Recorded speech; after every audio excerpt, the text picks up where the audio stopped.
Dans les plaines vastes et dorées du Kenya, le peuple Maasai vivait en harmonie avec la nature, respectant les anciennes traditions transmises de génération en génération. Au cœur de ce monde ancestral, le village de Neputa brillait sous le soleil éclatant, ses habitants vêtus de parures colorées et vivant au rythme des saisons. Nerok, une jeune femme de 19 ans, est la fierté de sa famille et de son clan. Elle est reconnue pour sa beauté, sa grâce, et son profond respect pour les traditions. Son père, un ancien guerrier respecté, et sa mère, Mama Esh, une femme forte et aimante, ont tout fait pour préparer Nerok à devenir une épouse et une mère exemplaire.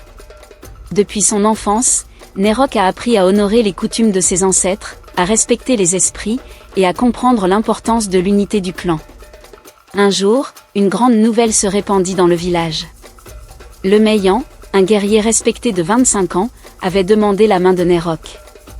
Le Meyan était un homme de stature imposante, connu non seulement pour sa bravoure sur le champ de bataille, mais aussi pour sa sagesse et sa compassion. Il était admiré par tous et semblait être le choix idéal pour devenir l'époux de Nerok. Leur union était vue comme une bénédiction, non seulement pour les familles respectives, mais aussi pour l'ensemble du village, car elle renforcerait les liens entre les différents clans Maasai. Le jour de la cérémonie de promesse arriva. Sous un ciel flamboyant de coucher de soleil, Nerok se tenait au centre de la place du village, entouré de sa famille, des anciens, et des villageois qui chantaient des prières pour bénir cette union. Nerok portait une robe traditionnelle ornée de perles et de tissus éclatants, ses cheveux tressés avec soin, et son visage marqué par une expression de sérénité mêlée d'inquiétude. Le Meyan, vêtu de sa tenue de guerrier, s'avança vers Nerok avec un regard plein de respect et d'amour. Lorsqu'il prit la main de Nerok, une vague de murmures traversa l'assemblée, une prière silencieuse pour la prospérité et le bonheur du jeune couple. Cependant, alors que Nerok acceptait cette promesse avec un sourire, son cœur était tourmenté par un secret qu'elle ne pouvait partager avec personne. Quelques mois avant cette cérémonie, Nerok avait fait une rencontre qui changerait sa vie à jamais. Un matin, alors qu'elle se promenait seule dans la savane, profitant du calme et de la beauté de la nature, elle avait croisé le chemin de Kibo, un jeune homme d'une tribu voisine. Kibo, âgé de 22 ans, était un homme à l'esprit libre, curieux et passionné par la vie. Sa tribu était historiquement en conflit avec les Maasai, une rivalité ancienne qui avait causé bien des souffrances de part et d'autre. Leur rencontre avait été fortuite, mais dès le premier regard, une connexion profonde s'était établie entre eux. Nerok, habitué à la retenue et à la discipline, avait trouvé en Kibo une énergie nouvelle, une joie de vivre qu'elle n'avait jamais connue. Ils avaient passé des heures à parler, à marcher ensemble, à rire. C'était comme si le monde extérieur, avec ses guerres et ses conflits, n'existait plus.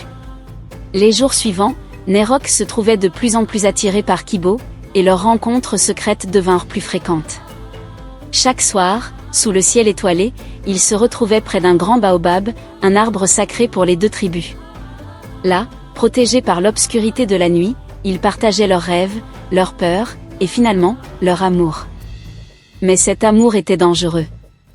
Ils savaient tous les deux que si leur relation était découverte, cela entraînerait non seulement leur disgrâce, mais pourrait aussi raviver les anciennes hostilités entre leurs peuples. Pourtant, ils ne pouvaient se résoudre à se séparer.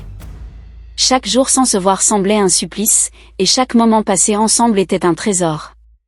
Alors que le mariage de Nerok avec le Meyan approchait, elle se trouvait de plus en plus déchirée entre son devoir envers sa famille et son amour pour Kibo. Comment pouvait-elle choisir entre l'homme qu'elle aimait et l'homme à qui elle était promise, un homme qui avait toute la confiance et le respect de sa famille et de son clan? Le Meyan, bien que profondément amoureux de Nerok, commençait à ressentir une distance entre eux. Elle semblait distraite, son esprit souvent ailleurs. Il décida de consulter Mzi Oluwabon, le chef spirituel du village, un vieil homme sage respecté pour ses conseils et ses visions. Mzi Oluwabon était connu pour son lien avec les esprits des ancêtres, et ses paroles étaient prises très au sérieux par les villageois. Le Meyan se rendit dans la hutte de Mzi Oluwabon, un endroit sacré entouré de talismans et d'objets rituels. Après avoir écouté les inquiétudes de Le Meyan, Mzi Oluwabon décida de consulter les esprits. Il entra dans une transe profonde, invoquant les ancêtres pour qu'ils révèlent la vérité. Soudain, Mzi Oluwabon eut une vision terrifiante. Il vit le village de Neputa en proie au chaos, les guerriers tombant les uns après les autres, des pleurs et des cris résonnant dans l'air. Au centre de cette vision, il aperçut Nerok, entouré de figures sombres, portant le poids d'une malédiction ancienne. Cette malédiction, selon les esprits, serait déclenchée si Nerok choisissait de suivre son cœur au lieu de respecter les traditions de son peuple. Mzi Oluwabon, encore sous le choc de cette vision, révéla tout à Lemeillan. Il lui conseilla de surveiller de près Nerok et de s'assurer qu'elle respecte les traditions, pour éviter que cette malédiction ne détruise leur village. Lemeillan, profondément troublé par cette révélation, se mit à observer Nerok avec une attention renouvelée, cherchant des signes qui pourraient confirmer les craintes du chef spirituel. Il aimait Nerok de tout son cœur, mais la peur de perdre son peuple à cause de sa trahison était un fardeau qu'il ne pouvait supporter. Pendant ce temps, Nerok était consumé par l'angoisse. Chaque nuit, elle rêvait de Kibo, de leurs moments passés ensemble, et de la vie qu'ils pourraient avoir s'ils étaient libres de s'aimer. Mais la réalité la rattrapait chaque matin. Le poids de ses responsabilités, de ses devoirs envers sa famille et son clan, était écrasant. Elle se tourna vers sa mère, Mama Esh, dans l'espoir de trouver du réconfort et des conseils. Elles se retrouvèrent seules dans la hutte familiale, à l'abri des regards.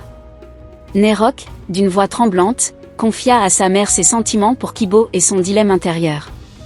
Mama Esh, bien que surprise et peinée par cette révélation, écouta sa fille avec attention. Après un long silence, Mama Esh parla avec une voix douce mais ferme. Elle rappela à Nerok l'importance des traditions et des sacrifices que chaque femme devait faire pour le bien de sa famille et de son clan. Lui raconta sa propre histoire, comment elle avait dû renoncer à un amour de jeunesse pour épouser son père, un homme qu'elle avait appris à aimer avec le temps. Elle comprenait la douleur de Nerok, mais elle savait aussi que l'honneur et la survie du clan passaient avant tout. Ces paroles, bien que prononcées avec amour, laissèrent Nerok dévasté. Elle se rendit compte qu'elle n'avait pas d'autre choix que de sacrifier son bonheur pour le bien de sa famille.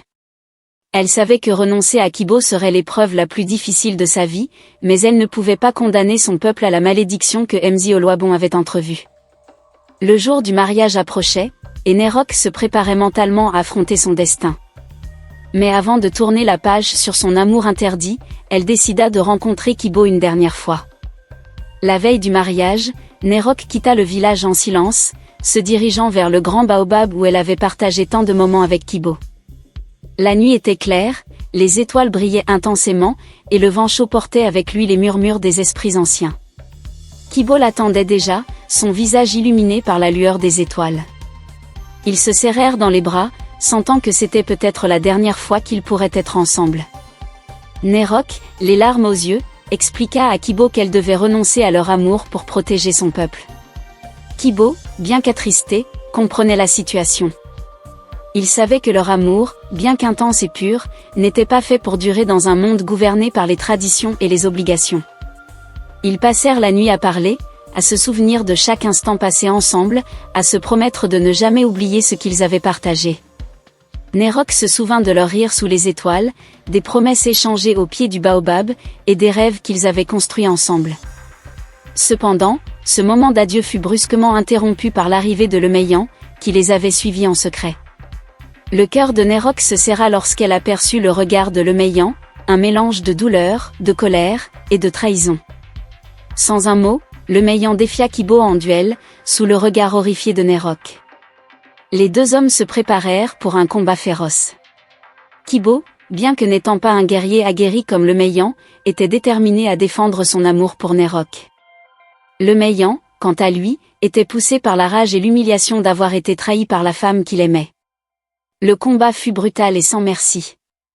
Les coups de lance résonnaient dans la nuit, chaque mouvement chargé d'émotion et de détermination. Nerok, terrifié, tenta de les arrêter, mais sa voix fut noyée par les bruits du duel. Après un long combat, Lemeillan, utilisant toute son habileté de guerrier, finit par prendre le dessus sur Kibo. Il se tenait au-dessus de lui, prêt à porter le coup fatal. Mais en voyant le regard de Nerok, empli de supplications, quelque chose en lui hésita.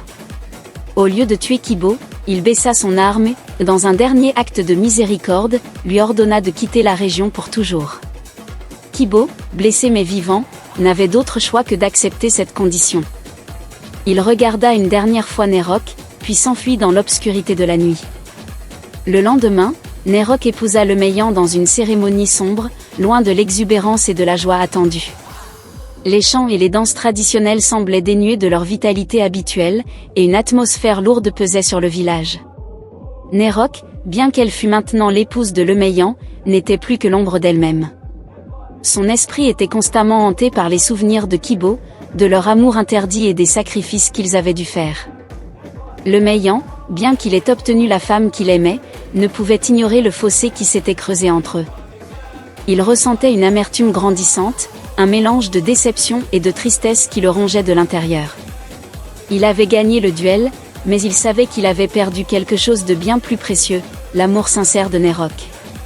Les années passèrent, et Néroc devint mère d'une petite fille. Bien qu'elle aimait profondément son enfant, elle ne pouvait s'empêcher de penser à la vie qu'elle aurait pu avoir avec Kibo. Elle se demandait parfois s'il pensait encore à elle, s'il avait trouvé le bonheur ailleurs, ou si leur amour interdit restait gravé dans sa mémoire comme une blessure qui ne guérissait jamais. Un jour, alors que sa fille grandissait, Néroc l'emmena sous le grand baobab où elle avait partagé tant de moments avec Kibo.